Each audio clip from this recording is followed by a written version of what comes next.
The rain arrived with the Duke of Ashworth, as though the heavens themselves mourned his return to the ancestral seat he had abandoned for the better part of 4 months. Ashworth Manor rose from the Derbyshire landscape like a monument to faded glory,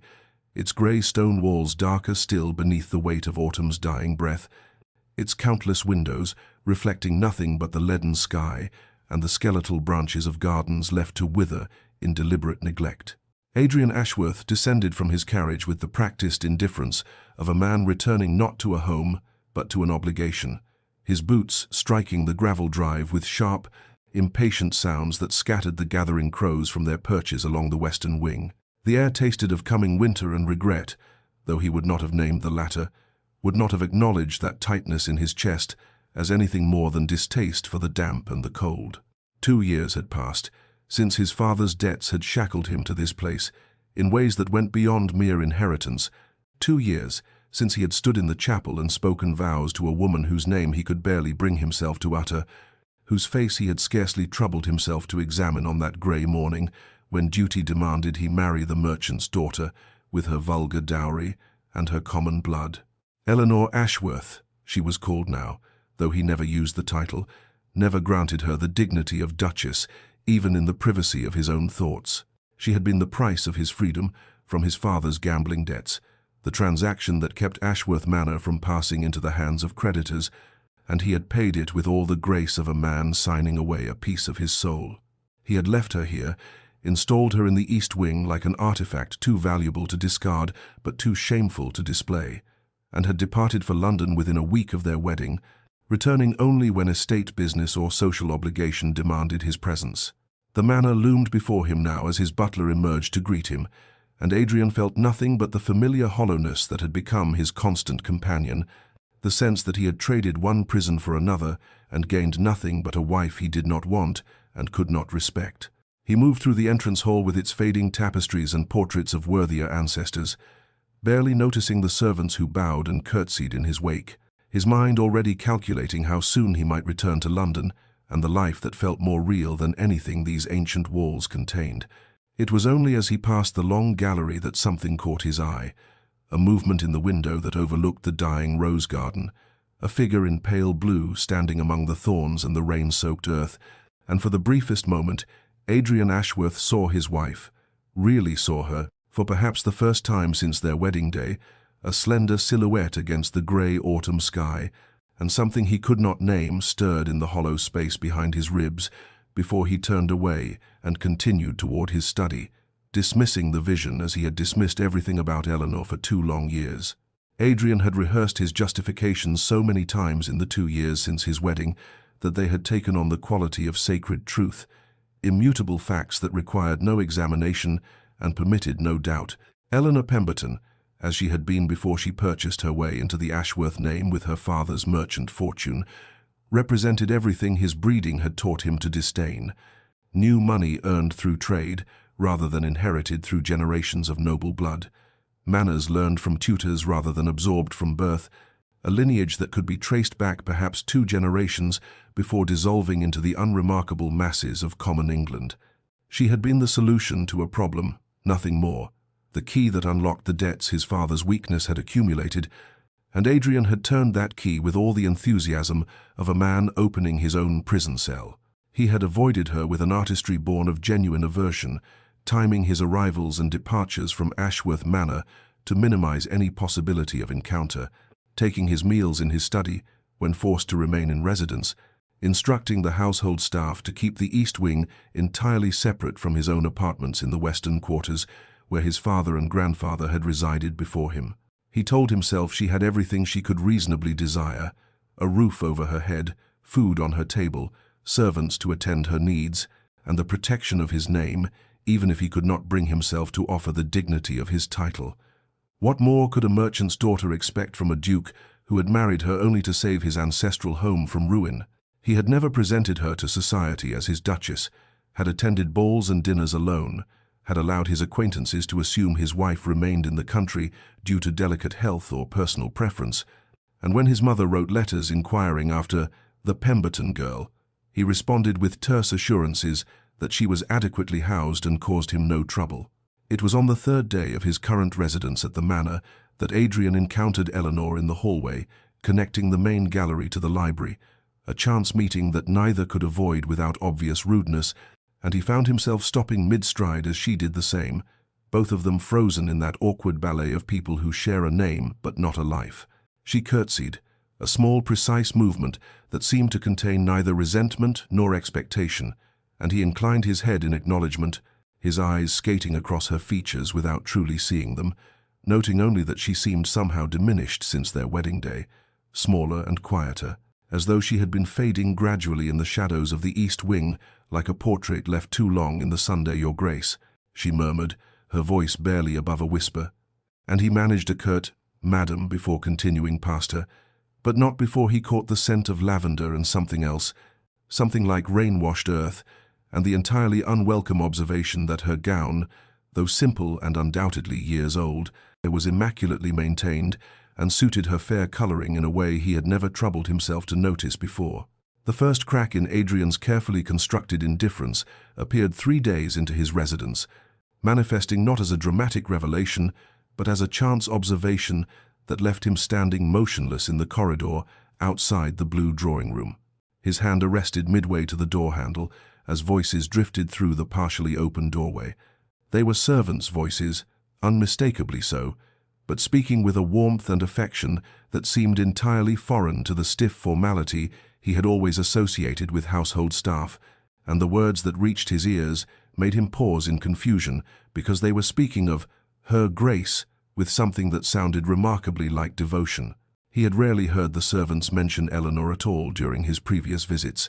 and certainly never with this tone of genuine regard, and the strangeness of it held him there, listening like a common eavesdropper until footsteps approaching from the opposite direction forced him to abandon his position and continue down the hallway, the puzzle of those affectionate voices lingering in his mind like an irritant he could not dislodge. It was later that same afternoon, as Adrian made his way toward the library seeking refuge in correspondence that required his attention,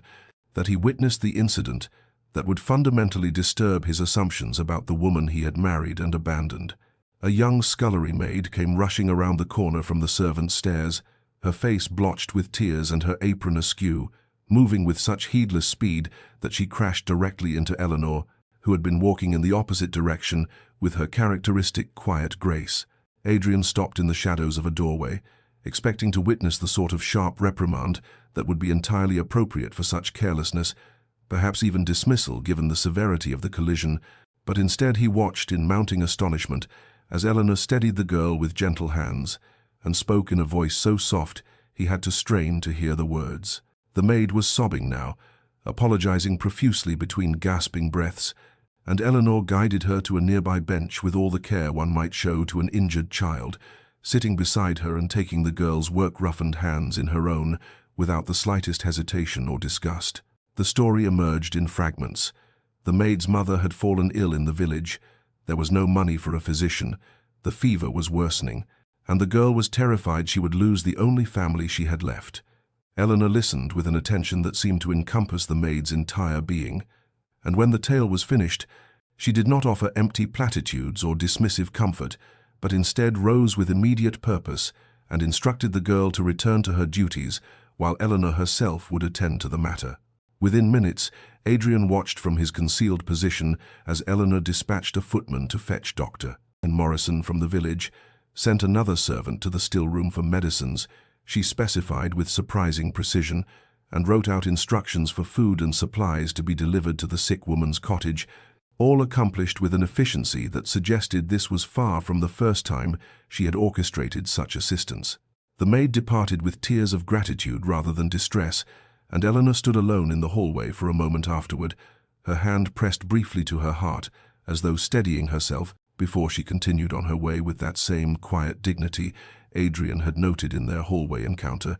leaving him standing in the shadows wondering if what he had just witnessed was an aberration or a revelation, and whether the woman he had dismissed as insignificant might be something he had never troubled himself to discover. The days that followed Adrian's observation of Eleanor's compassion toward the scullery maid passed with a peculiar quality of heightened awareness, as though some faculty of perception that had lain dormant within him had suddenly awakened and now insisted on cataloguing details he had previously dismissed as beneath his notice. He found himself lingering in doorways and corridors where he might observe the household staff going about their duties, and what he witnessed troubled the foundations of assumptions he had maintained without examination for the entirety of his adult life. The servants moved through Ashworth Manor with a contentment that seemed entirely at odds with the rigid, joyless efficiency he remembered from his childhood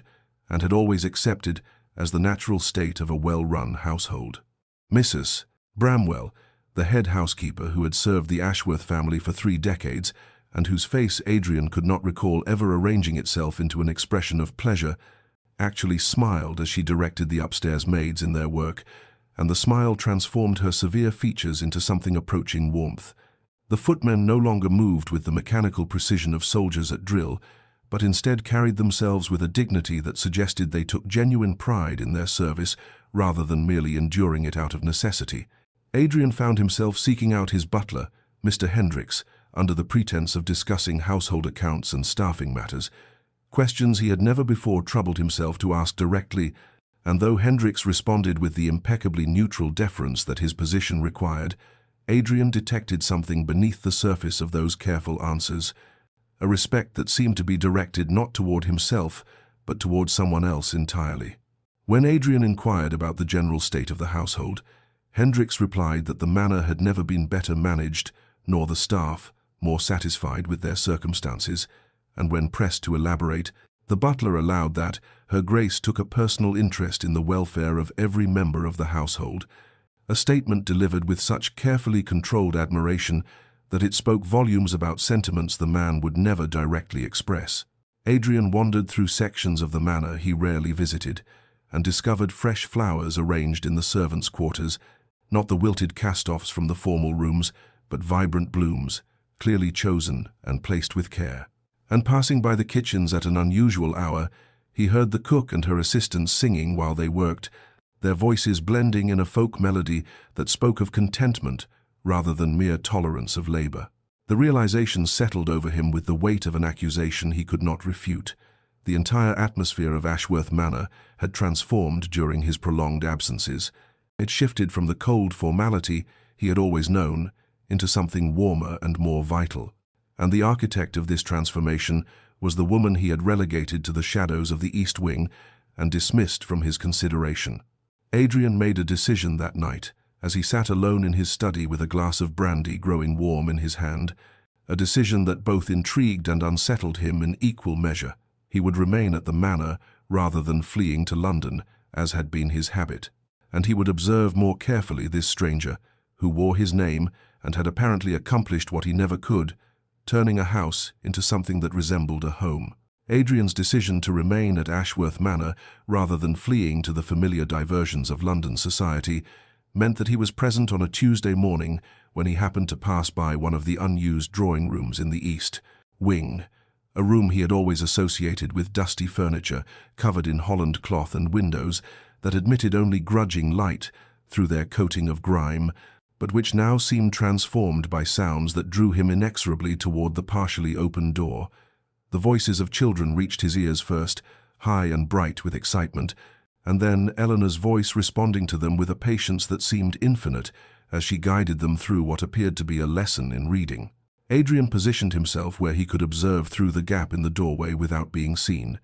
and what he witnessed made him feel as though he were watching a scene from some other household entirely, some place where warmth and kindness were the natural order rather than the exception. Eleanor sat in a circle with perhaps 8 or 9 children, ranging in age from perhaps 5 to 12,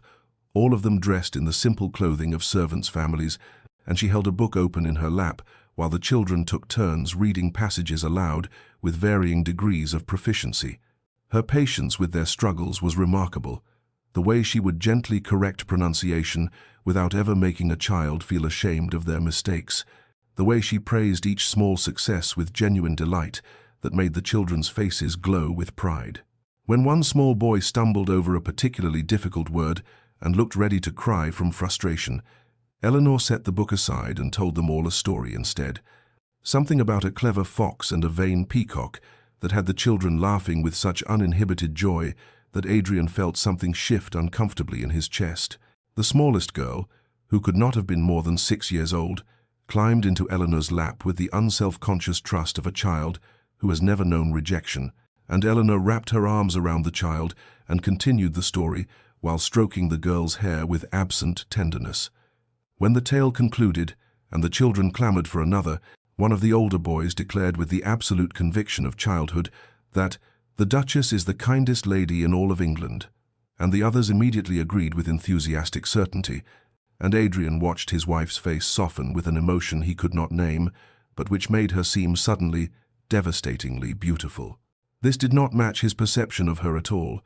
This woman who commanded children's love and created beauty from neglected spaces, and Adrian found himself assailed by a memory he had successfully suppressed for 2 years, their wedding day, when he had stood beside her before the altar and never once looked at her face, never asked what she wanted or feared or hoped for, treating her as nothing more than a transaction that settled his father's debts and secured the Ashworth estates. The guilt that stirred in him then was small but insistent, like the first crack in a dam that presages the flood to come. The conversation with Mr. Whitmore, the estate steward, occurred 3 days after Adrian had witnessed Eleanor teaching the servants' children, and it began as a routine review of household expenditures, but transformed into something that shook the very foundations of Adrian's understanding of the woman who bore his name. Whitmore spread the account ledgers across the desk in Adrian's study with the meticulous care of a man who took pride in accurate record-keeping, and as they reviewed the various entries, Adrian noticed an unusual pattern in the allocations that seemed to have begun approximately 18 months prior, shortly after he had departed for an extended stay in London following one of his rare, uncomfortable visits home. When he inquired about the significant expenses labeled simply as household improvements, Whitmore's weathered face arranged itself into an expression of barely concealed admiration as he explained that Her Grace had undertaken a comprehensive program to improve the living and working conditions of the manor's staff, all funded entirely from her own dowry settlement rather than the estate accounts. The specifics that Whitmore enumerated struck Adrian with the force of accusations he could not refute. New uniforms for all the servants, properly fitted and made of quality fabric rather than the threadbare cast-offs that had been standard.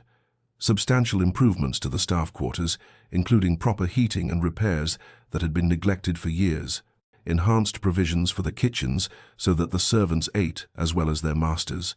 Arrangements with physicians in the village to provide medical care for the household staff and their families without charge. The establishment of a lending library stocked with books, carefully selected to suit various reading levels and interests, and perhaps most remarkably, the creation of an emergency fund that servants could access without shame when illness or misfortune struck their families, all administered with such discretion that the recipients need never feel they were accepting charity. Adrian sat in stunned silence as Whitmore continued, noting that Her Grace had never once requested funds for personal expenditure during the entire period of her residence at Ashworth Manor,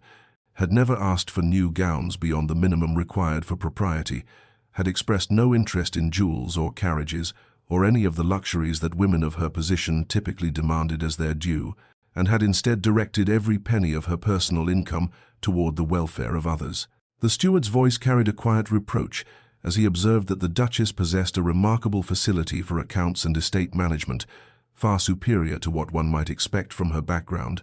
and that she had transformed the household from a place where servants worked merely to survive into something approaching a true community where people took pride in their labor and genuinely cared for one another's well-being. Adrian dismissed Whitmore with words he barely registered speaking,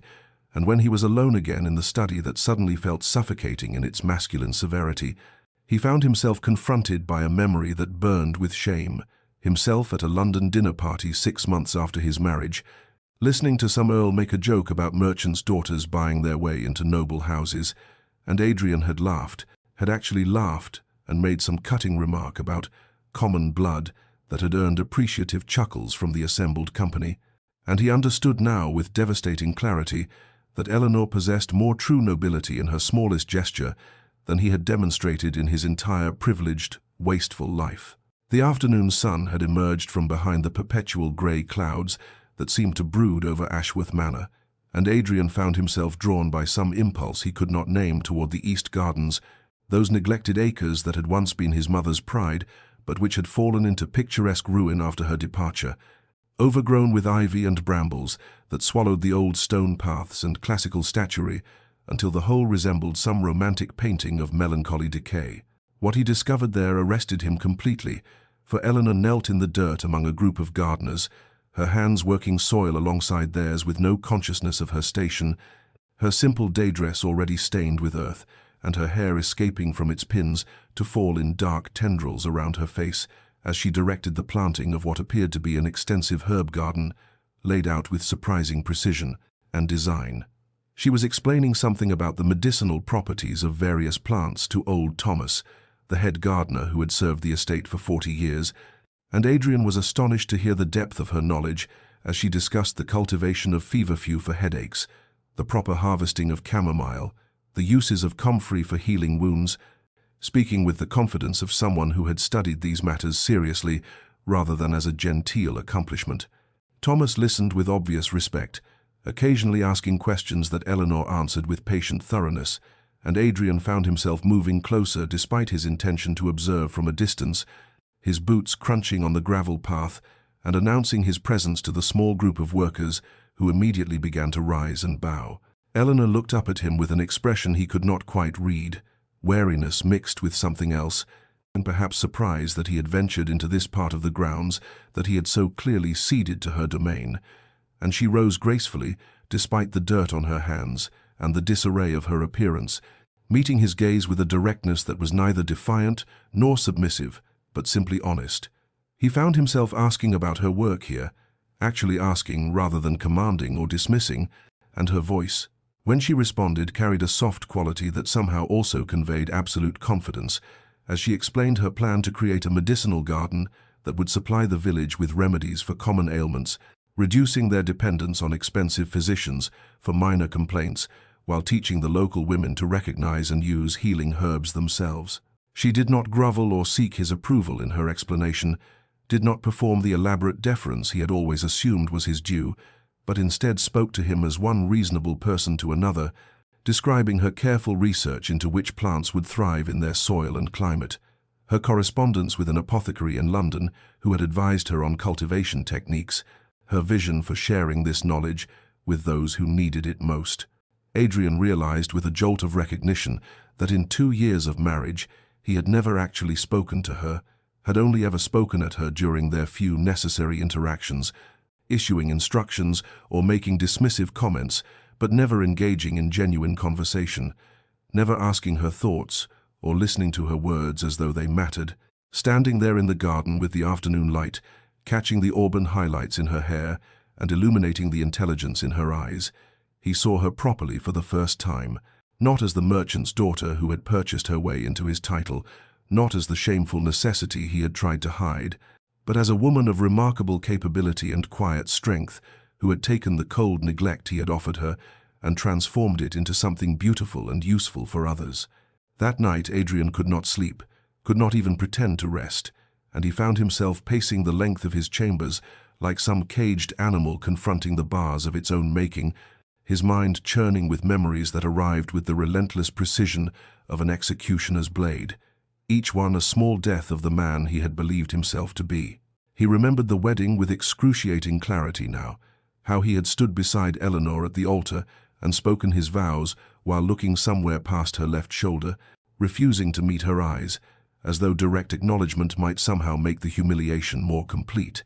and he recalled how small her voice had been when she spoke her own promises, barely audible in the vast cathedral that his family had built to celebrate their ancient lineage. That lineage he had considered himself to be sullying by accepting her father's money in exchange for a title the merchant could never otherwise claim. The wedding night returned to him with particular shame,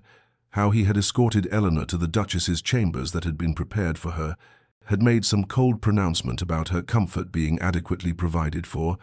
and had then retreated to his study, where he spent the hours until dawn drinking brandy and nursing his wounded pride, while she waited alone in rooms she had never seen before, in a house full of strangers who served a husband who would not even grant her the basic courtesy of his presence. For 2 years he had treated her as though she were invisible, introducing her on the rare occasions when necessity demanded it as "my wife," but never as the Duchess of Ashworth. That subtle distinction that signaled to all of society that she was to be tolerated but not truly accepted, acknowledged but not honored, and he saw now with devastating clarity how deliberately cruel that choice had been. The society events paraded through his memory in an unbroken stream of evidence against him. The autumn ball, where he had danced with half a dozen eligible young ladies while Eleanor remained at Ashworth Manor, the opera where he had occupied the family box with his mother and unmarried sister while making excuses about Eleanor's delicate health, the shooting party at Lord Pemberton's estate, where he had accepted the invitation for himself alone, without even considering that a wife might accompany her husband to such gatherings, and always, the careful explanations he gave when anyone inquired, the dismissive references to her common background, the jokes he made at her expense that earned appreciative laughter from those who valued bloodlines above humanity. His mother's letters emerged from memory with particular venom, her delicate inquiries about the merchant's daughter, and whether Adrian found his circumstances tolerable, her suggestions that he might establish Eleanor somewhere in the country where she would not be an embarrassment, her transparent hope that the marriage might prove childless, and thus end with Eleanor's eventual death without permanently contaminating the family line, and Adrian understood with sickening recognition that he had echoed every one of his mother's prejudices, had made them his own truth, and had used them to justify treating his wife as something shameful, to be hidden rather than honored. Eleanor had never complained during those 2 long years, had never written to him during his extended absences demanding his attention or his affection,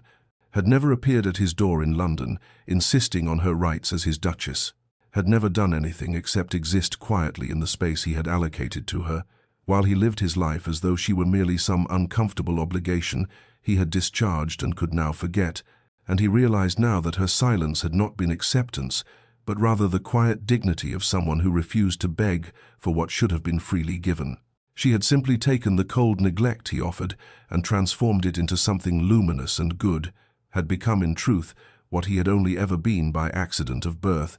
had earned through her actions the nobility that he possessed only as an inherited title, and standing alone in his chambers, with the first light of dawn beginning to show beyond his windows, Adrian understood that he had been given a gift he did not deserve, and had spent 2 years crushing it beneath the weight of his own unfounded superiority.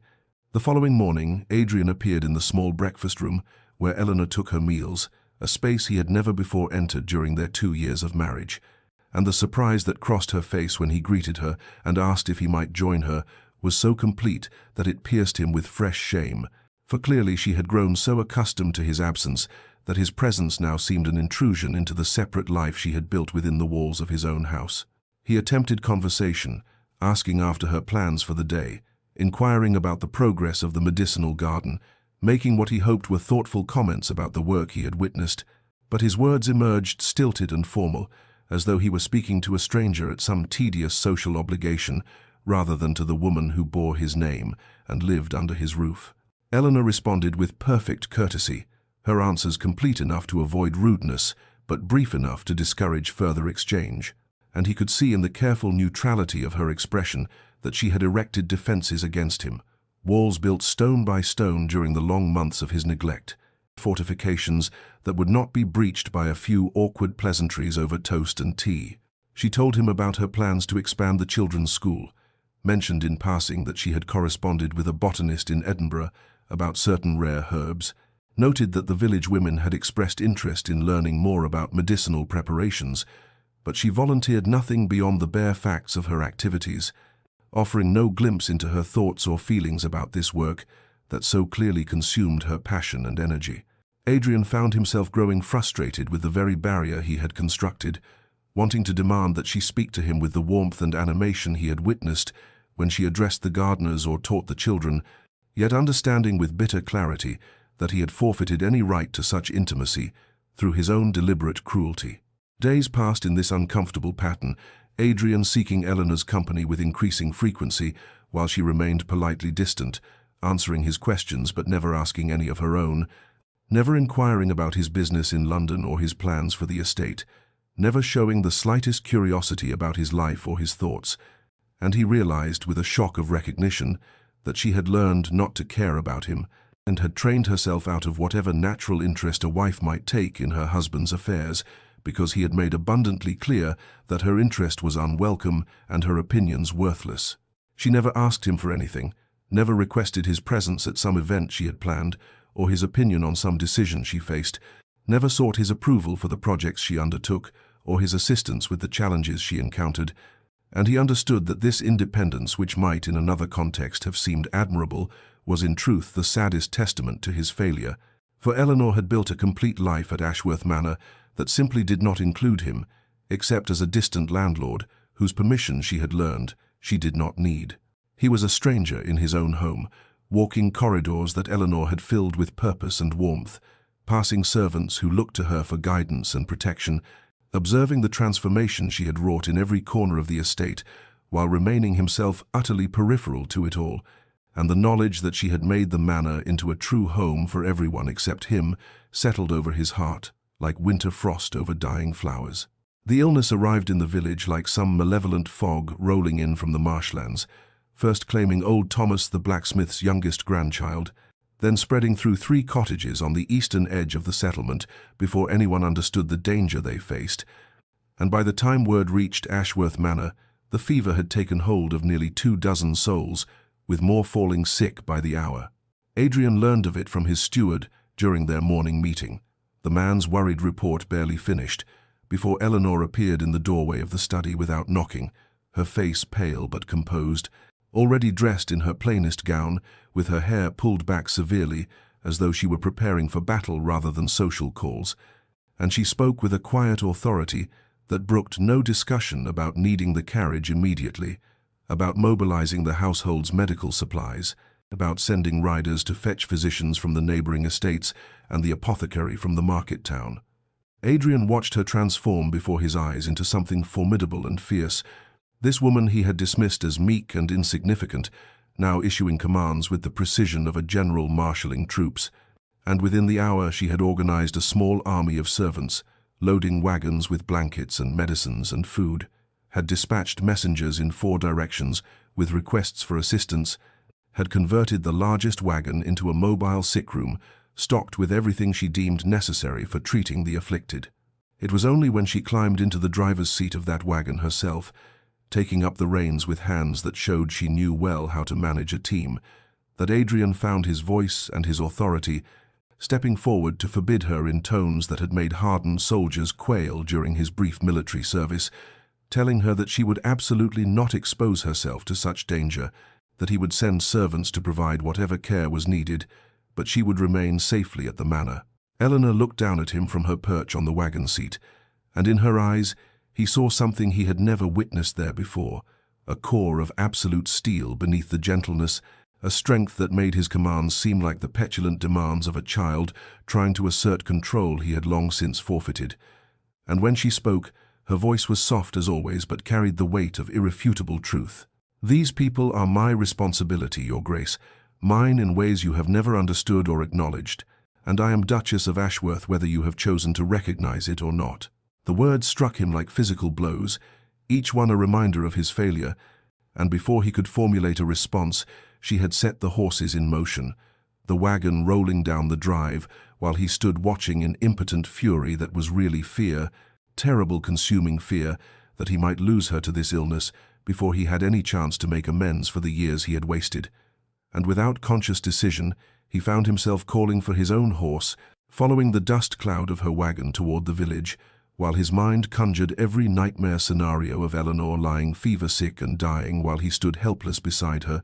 understanding at last with devastating clarity that somewhere in these past weeks of awkward conversation and careful observation he had begun to care whether she lived or died, had begun to see her not as an obligation or an embarrassment, but as someone precious and irreplaceable, and the possibility of losing her now filled him with a panic he had never known even in battle. The sick house that had been hastily established in the village assembly hall smelled of fever and fear, and the sharp medicinal herbs Eleanor had brought in her wagon,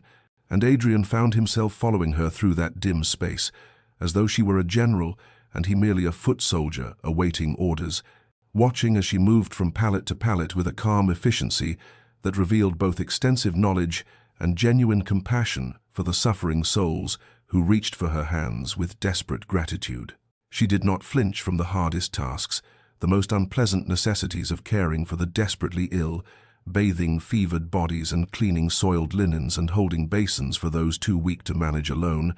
and Adrian found himself doing the same under her quiet direction, his own hands performing services he would once have considered beneath his dignity, while Eleanor showed him through her actions that true nobility lay not in rank, but in willingness to serve those who had no power to repay the kindness. The villagers called for her constantly, their voices weak but filled with something approaching worship,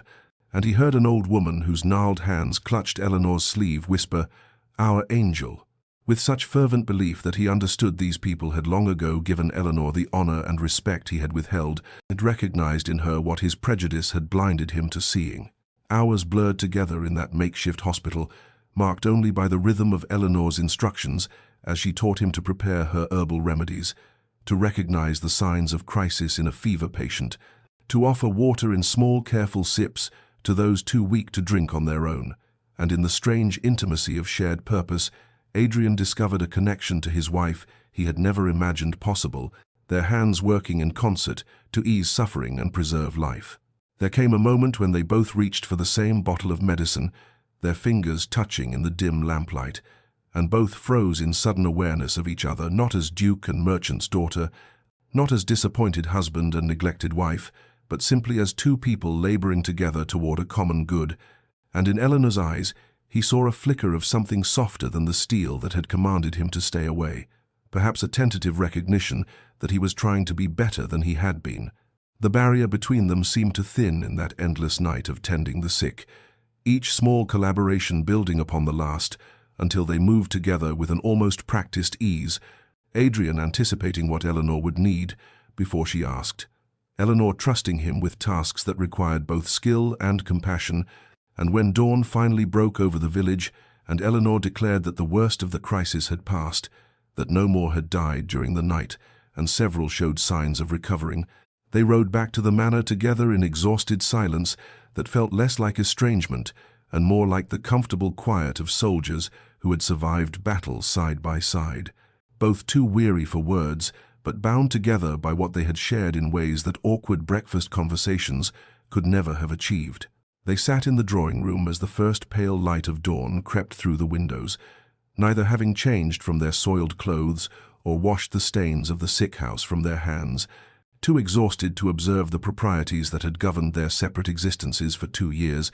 and in that raw, vulnerable moment, when fatigue had stripped away all pretense and armor, Adrian found words spilling from his mouth that he had never intended to speak,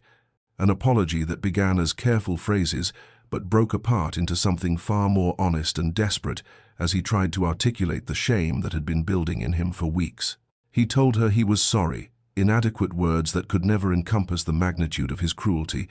and as he spoke, Eleanor's carefully controlled composure began to crack, tears sliding down her cheeks, leaving tracks through the dust that had settled on her face during their long night of labor, and she wept silently at first, before the sobs broke free with a force that seemed to come from some deep well of stored grief.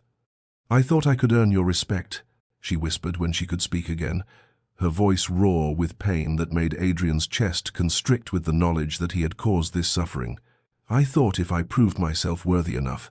if I was kind enough and useful enough and quiet enough, you might finally see me as something other than the shameful bargain you were forced to make." Adrian felt each word like a knife finding its mark in his heart, understanding with devastating clarity that while he had been nursing his wounded pride and aristocratic prejudices, Eleanor had been fighting a lonely battle to prove her value to a man who had never given her the slightest reason to hope for acceptance, and his attempts to explain his behavior sounded hollow even to his own ears, excuses about duty and expectations, and the weight of his family's judgment that could never justify the casual cruelty with which he had treated her. Eleanor's dignity remained even in her hurt, that core of strength he had witnessed in the village showing through as she straightened her shoulders and met his eyes directly. And when she spoke again, her voice carried a truth that cut deeper than any recrimination could have. "You never gave me a chance to be anything but shameful to you, Adrian. From the moment we spoke our vows, you decided I was beneath you, and nothing I did could change that verdict, because you never actually looked at who I was." He realized this was the conversation they should have had 2 years ago. The honest reckoning between two people bound together by circumstance, but kept apart by pride and prejudice, and he found himself telling her things he had never admitted, even to himself, confessing how his father's debts had felt like a personal failure, how marrying a merchant's daughter had seemed like the final proof of the Ashworth family's decline, how he had blamed her for the position he found himself in when the fault was entirely his own and his father's before him. Eleanor listened with tears still flowing but her gaze steady, and Adrian saw in her face both the woman he had dismissed and the duchess she had become, despite his rejection. Understanding that she had created meaning and purpose in a life he had tried to make meaningless, had found ways to serve and give and love when he had offered her nothing but cold indifference,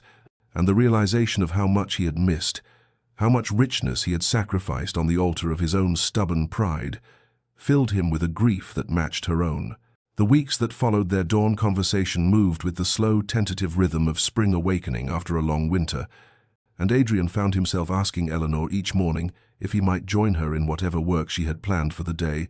his requests carrying a humility that was entirely new to him, as he waited for her permission to enter the world she had built in his absence, learning through patient observation about everything she had created while he had been deliberately blind to her efforts. He discovered that her intelligence was formidable, her knowledge of estate management more thorough than his own, despite her merchant background. Or perhaps because of it, for she understood accounts and resources and the practical needs of those who worked the land in ways his aristocratic education had never taught him, and her wit emerged gradually as her guardedness slowly eased, small flashes of humor that caught him by surprise and made him realize how much richness he had denied himself by refusing to know her. Their meals together became genuine conversation rather than awkward silence. Eleanor sharing her thoughts about the village school she hoped to expand, the improvements she envisioned for the tenant farms, her dreams of creating a place where those without other opportunities might find purpose and dignity, and Adrian contributed his own observations and resources while marveling at how her mind worked, always thinking of others, always seeking ways to lift up those who had less fortune than she possessed. They took walks together through the gardens she was restoring, Eleanor explaining her plans for the overgrown spaces with an animation that lit her face in ways he had never seen, and he found himself remembering small details she mentioned, simply for the pleasure of seeing her surprise, when he referenced them days later, brought her books on medicinal herbs he had ordered from London. He's noticed when she seemed tired and suggested she rest, small gestures that felt inadequate against the weight of his past neglect, but represented his earnest attempt to show through actions what his words could not quite convey. Eleanor responded to these overtures with cautious warmth, sharing more of herself with each passing day but never quite abandoning the protective reserve that his years of coldness had taught her to maintain, and Adrian understood that he was earning back her trust, one careful moment at a time, rebuilding what he had never properly built in the first place. The household watched their tentative courtship with poorly concealed delight. Mrs. Bramwell's knowing smiles following them through the corridors, the servants finding excuses to linger when the Duke and Duchess were together as though witnessing something precious and long-awaited, and Adrian realized that these people who had loved Eleanor from the beginning were now hoping he might prove worthy of the treasure they had recognized when he had been too proud to see, and their approval, something he found himself desperately wanting to earn. Hope was growing between them like the spring bulbs Eleanor had planted in the East Garden, small green shoots pushing through cold earth toward warmth and light, fragile still but persistent, and though Adrian knew the full flowering of what might exist between them was far from certain, he tended these first signs of life with the devotion of a man who understood he had been given a chance at something rare and irreplaceable,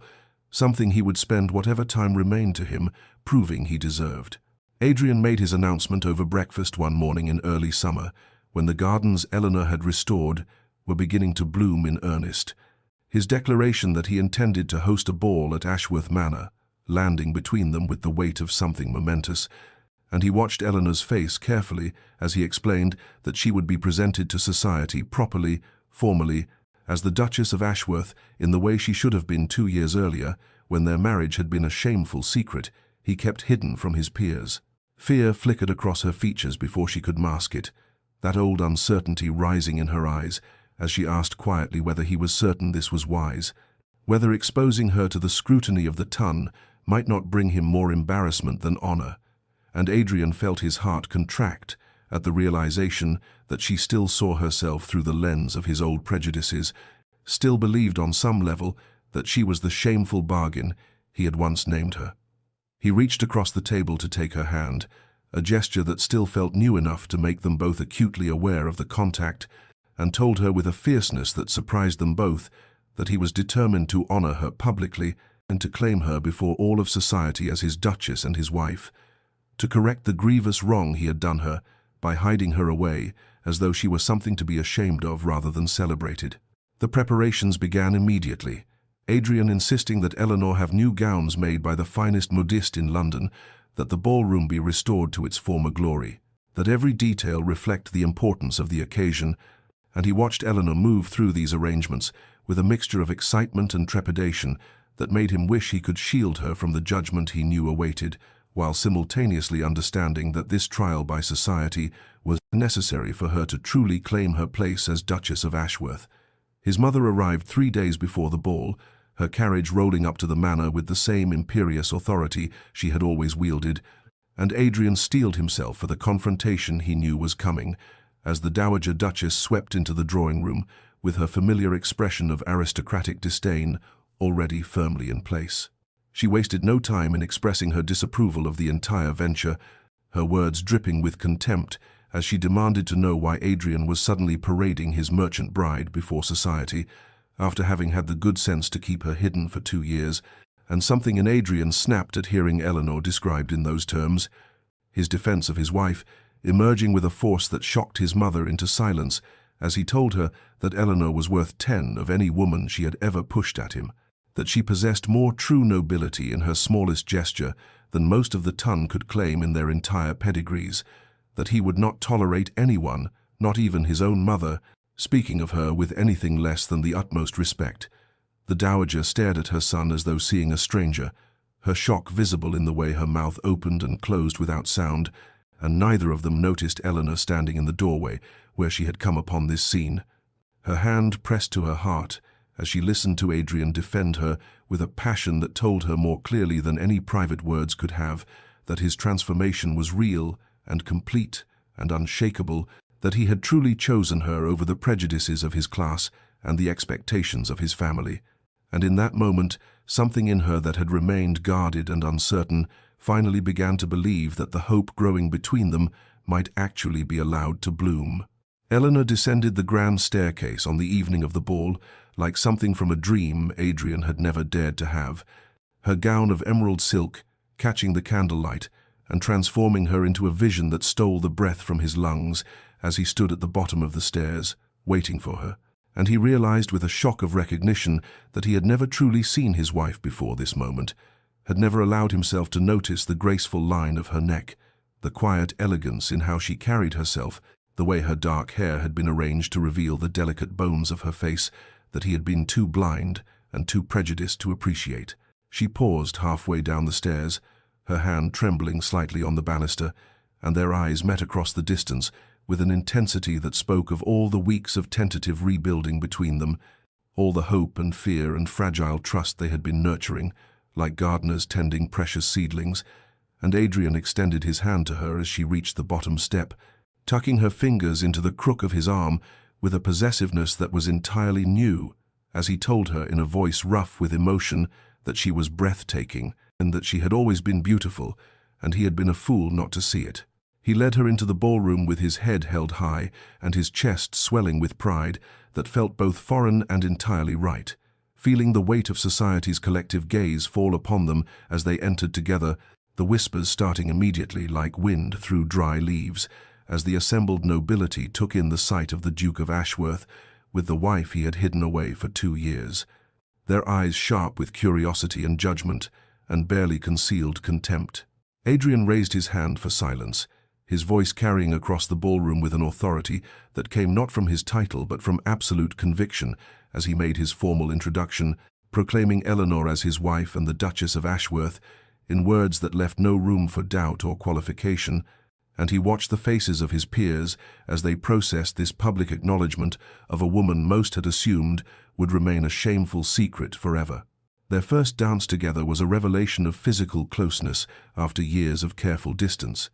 Adrian's hand at Eleanor's waist, feeling the warmth of her through the silk as they moved through the waltz,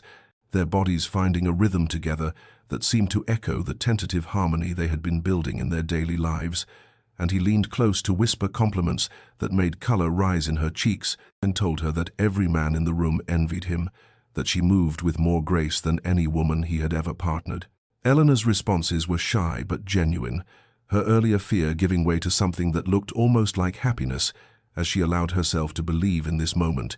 in his public claim of her, in the possibility that she might truly belong in this world that had seemed determined to reject her. And Adrian felt his heart clench with tenderness at her courage in facing this trial for his sake. The evening progressed with its share of thinly veiled contempt from certain quarters,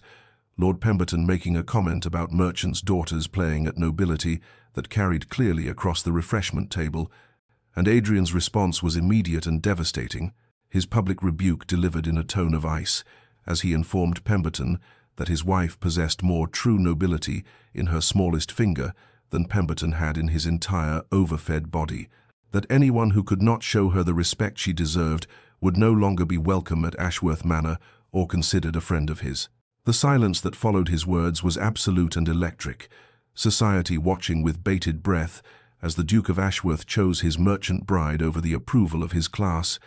and Eleanor felt tears prick her eyes at this public demonstration of his loyalty, even as she maintained her composure with the quiet dignity that had always been hers. Some guests began to thaw as the evening continued, drawn despite themselves by Eleanor's genuine warmth and the obvious transformation in Adrian, and he watched with satisfaction as his wife's grace and intelligence slowly won over those with eyes clear enough to see past prejudice to the remarkable woman he had been blessed to marry. Above in the servants' gallery, Mrs. Bramwell and the household staff watched their Duchess shine with tears of pride streaming down their faces,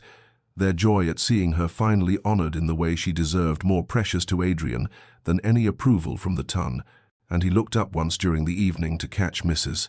Bramwell's eye, receiving a nod of acknowledgement that told him he had finally begun to earn the respect of those who had loved Eleanor when he had been too proud to see her worth. And this moment of public declaration, healing something in both Eleanor and himself that had been broken by years of shame and hiding, transforming their marriage from secret burden into celebrated partnership before all the world. The last guests departed near midnight, but Eleanor found herself too restless to retire despite the exhaustion that weighted her limbs and the evening's intensity, leaving her nerves humming with an energy that would not permit sleep, and she slipped out through the terrace doors into the garden, where roses bloomed silver in the moonlight, and the air hung heavy with their perfume and the promise of summer storms. She had not expected to find Adrian there among the climbing vines, his coat discarded and his cravat loosened in a way that made him look younger and more uncertain than the commanding Duke, who had defended her so fiercely before all of society, and they both froze when their eyes met across the garden path. This chance meeting in the darkness, feeling somehow more significant than all the careful conversations they had shared in daylight. Adrian spoke first, his voice rough as he confessed that he could not sleep, that the evening had unsettled something in him that he needed to name before another day passed in half-truths and careful politeness. And Eleanor felt her heart begin to race as he crossed the distance between them, with steps that spoke of determination hard won. He told her then, standing among the roses she had planted with her own hands,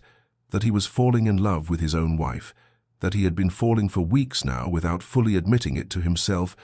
that watching her tonight had made him realize he wanted not just her forgiveness, but her heart, her trust, and her love, if she could ever bring herself to give it to a man who had squandered 2 years of the gift he had been given. Eleanor's guarded heart trembled at the edges, wanting desperately to believe but terrified of the pain that would come if he changed his mind again, if this transformation proved temporary or conditional,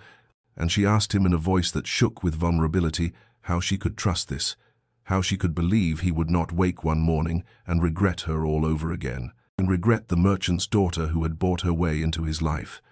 Adrian's response was a vow delivered with such fierce conviction that it bypassed her rational defenses and struck directly at the hope she had been trying so hard not to nurture, his promise that he would spend every day of his remaining life proving himself worthy of her, that he would never again make her doubt her place at his side, that he had been given a grace he did not deserve, and he would not waste it. The kiss, when it came, was tentative and tender and transformative, years of distance and hurt and loneliness bridged in the press of his lips against hers, in the way his hands framed her face as though she were something precious and breakable, in the salt taste of tears on both their faces as they stood in the garden at midnight and allowed themselves finally to heal, the walls between them crumbling like ancient fortifications no longer needed because the war was over and they stood on the same side at last. Two people who had been strangers choosing to become partners, choosing vulnerability over safety, choosing love over pride, and the roses bloomed around them in silent witness to this quiet revolution of the heart. The months that followed their midnight confession in the rose garden brought a transformation to Ashworth Manor that seemed to touch every stone and beam with light, as Adrian and Eleanor built their partnership not on the unstable ground of duty or obligation, but on the solid foundation of genuine affection and shared purpose. Their days filled with the quiet contentment of two people discovering that love could be both gentle and profound when nurtured with patience and honesty. Adrian joined Eleanor in her charitable work with an enthusiasm that surprised even himself, accompanying her on visits to the village where he learned the names of families he had never bothered to know, sitting with her as she taught the servants' children their letters, and finding that he had a gift for making them laugh with stories from his own boyhood that he had thought long forgotten, his presence at her side lending the authority of his title to her compassion and making their combined efforts twice as effective as either could have achieved alone. Society's acceptance of Eleanor came slowly but steadily, aided by Adrian's unwavering advocacy and the undeniable evidence that the Duchess of Ashworth possessed both grace and intelligence that transcended questions of birth, and gradually invitations began to arrive addressed to both of them. Dinner parties where Eleanor's thoughtful conversation and genuine interest in others won over even the most skeptical of the ton's matrons, and musicales where Adrian's obvious pride in his wife made other husbands examine their own marriages and find them wanting by comparison. Their growing intimacy unfolded in layers both emotional and physical, late-night conversations in the library, revealing dreams and fears they had kept hidden even from themselves, Adrian learning that Eleanor had always loved astronomy and arranging for a telescope to be installed in the East Tower, Eleanor discovering that her husband wrote poetry he had never shown anyone, and carefully copying his best verses into a leather-bound journal she gave him for his birthday, their bodies finding each other with increasing confidence in stolen kisses and lingering touches that promised more than they had yet dared to claim fully. The manor itself seemed to respond to their happiness, laughter echoing through halls that had known only cold formality during Adrian's father's time, the drawing room becoming a place of warmth where they sat together in the evenings reading aloud or simply talking while the fire crackled and rain pattered against the windows, the breakfast room transformed from a place of awkward silence into a sanctuary where they shared their plans for the day over tea and toast and the comfortable quiet of two people who no longer needed words to communicate their contentment. The servants watched this transformation with a joy that manifested in 1,000 small ways. Mrs. Bramwell humming as she went about her duties. Mr. Hendricks permitting himself actual smiles when he observed his master and mistress walking together in the garden, the kitchen staff competing to create Eleanor's favorite dishes, and noting with satisfaction how Adrian now noticed and thanked them personally for their efforts, and the entire household basking in the reflected glow of a marriage that had been rescued from the brink of permanent estrangement and remade into something that gave them all hope, that broken things could be mended if only people had the courage to try. Adrian found himself learning from Eleanor's compassion in ways that humbled and changed him, her patient explanations of why certain reforms mattered, teaching him to see the humanity in people he had previously dismissed as mere servants or tenants. Her gentle corrections when his old prejudices surfaced, making him examine beliefs he had absorbed without question from his upbringing, and discard those that could not withstand the light of her wisdom, and he marveled that he had been given the extraordinary gift of a wife who made him want to become a better man, not through criticism, but through the simple example of her own goodness. Eleanor, in turn, gained confidence from Adrian's steady love and public support, her natural warmth and intelligence flowering now that she no longer had to guard every word and gesture against potential rejection, and she began to allow herself to believe that the transformation she witnessed in him was real and permanent, that she could trust in this new foundation. They were building together brick by brick through accumulated moments of tenderness and shared purpose. The manor that had been her prison becoming at last the sanctuary she had always dreamed it might be, filled with laughter and love, and the promise of a future neither of them had dared to imagine when they had stood as strangers at an altar 2 years before. The autumn afternoon brought unexpected visitors to Ashworth Manor in the form of 3 men from Adrian's past, dissolute acquaintances from his university days who arrived without invitation in a cloud of cigar smoke and presumption, their presence immediately disrupting the peace that had settled over the household like an ill wind disturbing still waters,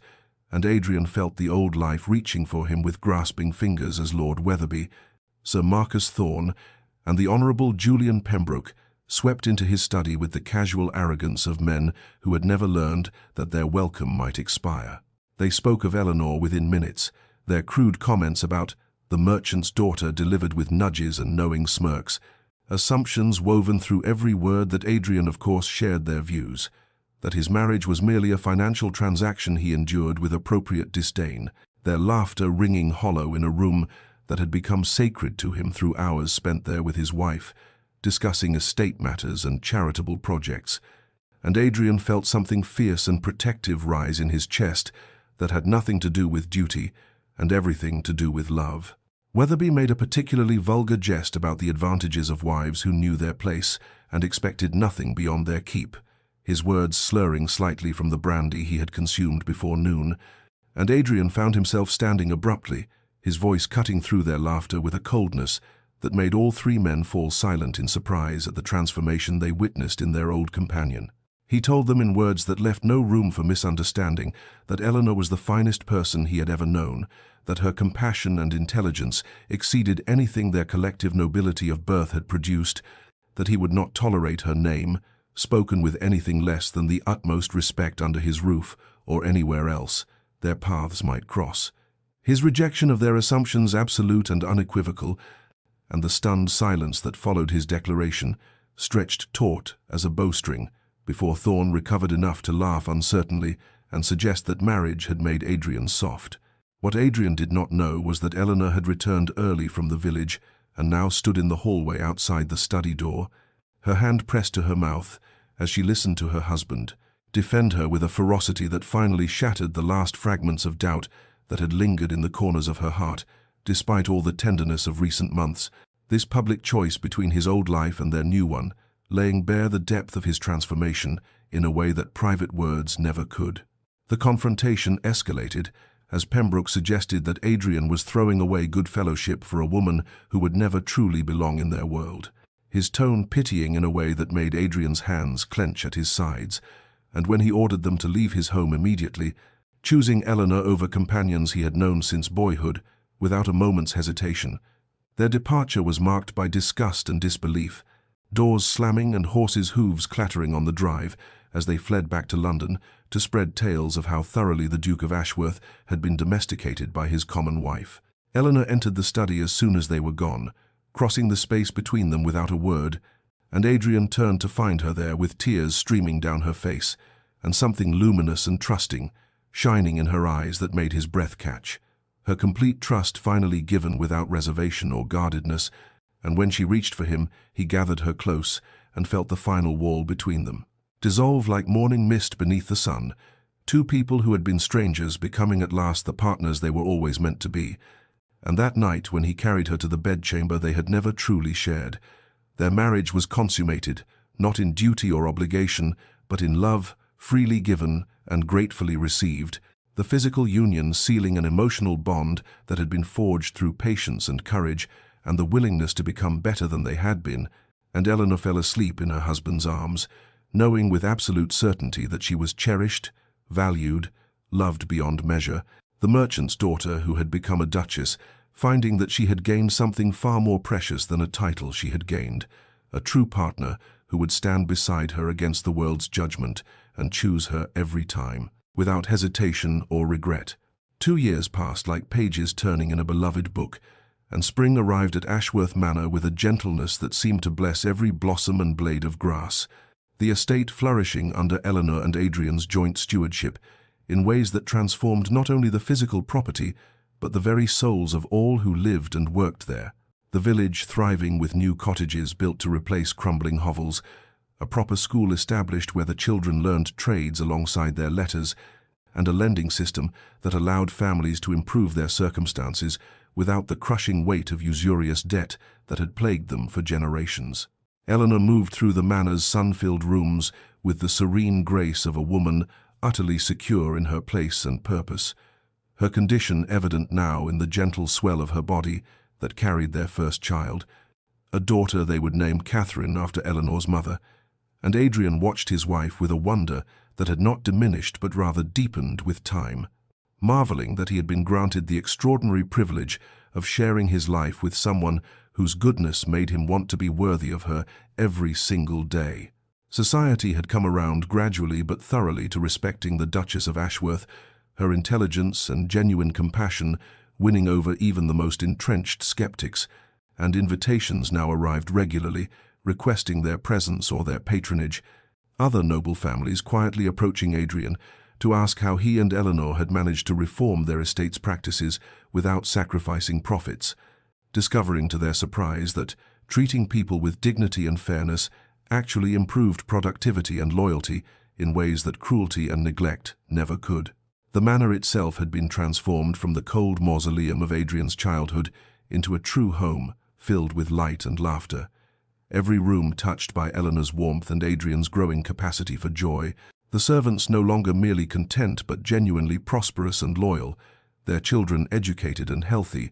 their families secure in the knowledge that the Duke and Duchess cared for their welfare as much as for the estate's bottom line, and this transformation radiated outward like ripples on a pond, touching neighboring properties and inspiring change in unexpected places. On a particularly beautiful April afternoon, Eleanor and Adrian hosted a garden party for the servants and their families, the grounds alive with children's laughter and the quiet satisfaction of adults who knew themselves valued.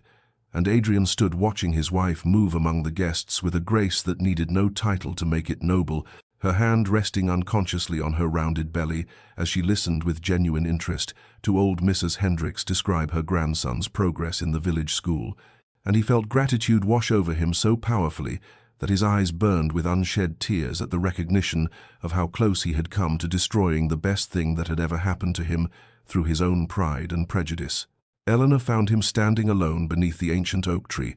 and came to slip her hand into his, their fingers intertwining with the easy intimacy of two people who had learned each other's hearts through patience and dedication.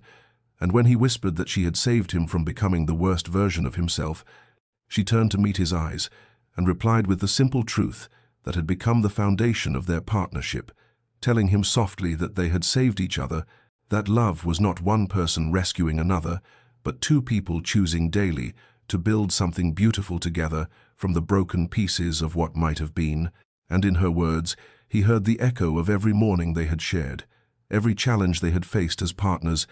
every moment of tenderness that had accumulated like compound interest until they found themselves wealthy beyond measure in the currency that mattered most, standing together in the spring sunshine surrounded by people whose lives they had touched, and knowing with absolute certainty that the shame and isolation of their beginning had been transformed into something precious and lasting, a love that had been tested and refined and found to be genuine gold. The merchant's daughter and the prejudiced duke becoming simply Eleanor and Adrian, two souls who had found their way home to each other at last. The nursery at Ashworth Manor glowed with late afternoon light filtering through white lace curtains that Eleanor had chosen herself, and in the cradle carved from ancient oak that had been in Adrian's family for generations lay their daughter Catherine, barely 3 weeks old, with wisps of dark hair and her mother's gentle eyes. While Eleanor sat in the rocking chair her husband had commissioned from the village woodworker, and Adrian knelt beside them both with one hand resting on the cradle's edge and the other covering his wife's where it lay in her lap, the three of them, forming a tableau of completeness that neither parent had ever imagined possible during those bleak early years of their marriage, when shame and pride had built walls that seemed insurmountable. Adrian looked at his daughter and saw the future stretching before her, a childhood filled with love and security, and parents who would teach her that true nobility had nothing to do with bloodlines and everything to do with how one treated the vulnerable and powerless.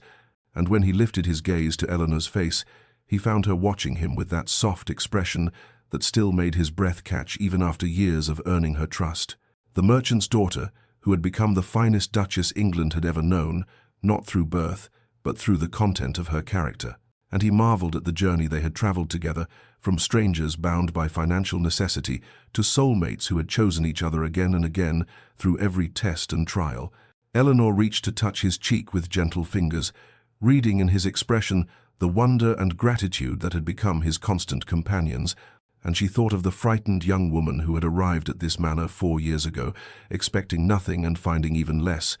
how she had made herself small and useful, hoping to earn some scrap of acknowledgement from the husband who could barely look at her, and how patient endurance and quiet dignity had somehow transformed not only Adrian but herself, teaching her that she had always possessed worth that needed no external validation, though having her husband's love and respect made the knowing sweeter than she could have imagined. They sat together in the peaceful nursery while Catherine slept, and the manor hummed with life around them, servants going about their duties with contentment, born of fair treatment and genuine care, and the village beyond the estate, walls thriving in ways that sent ripples of change through the entire county, as other noble families began questioning their own practices and finding that compassion and profit were not mutually exclusive. And Adrian understood with crystalline clarity that this moment, this simple afternoon with his wife and daughter, represented everything he had almost destroyed through his own prejudice and pride. The shame that had once defined their marriage transformed into a pride so profound it threatened to overwhelm him with its intensity. Dear listener, consider this truth that Eleanor and Adrian learned through patience and pain, that nobility of character will always surpass nobility of birth, that the courage to change and grow is the mark of true strength, and that love earned through genuine transformation is worth infinitely more than love demanded by right or duty. In your own life, when you encounter those whom society has deemed lesser or shameful, look beyond the surface judgments to see the worth that exists in every human soul, and if you find yourself trapped in circumstances that seem unchangeable, remember that it is never too late to become the person you were meant to be, that patience and dignity in the face of rejection can plant seeds that bloom in unexpected seasons,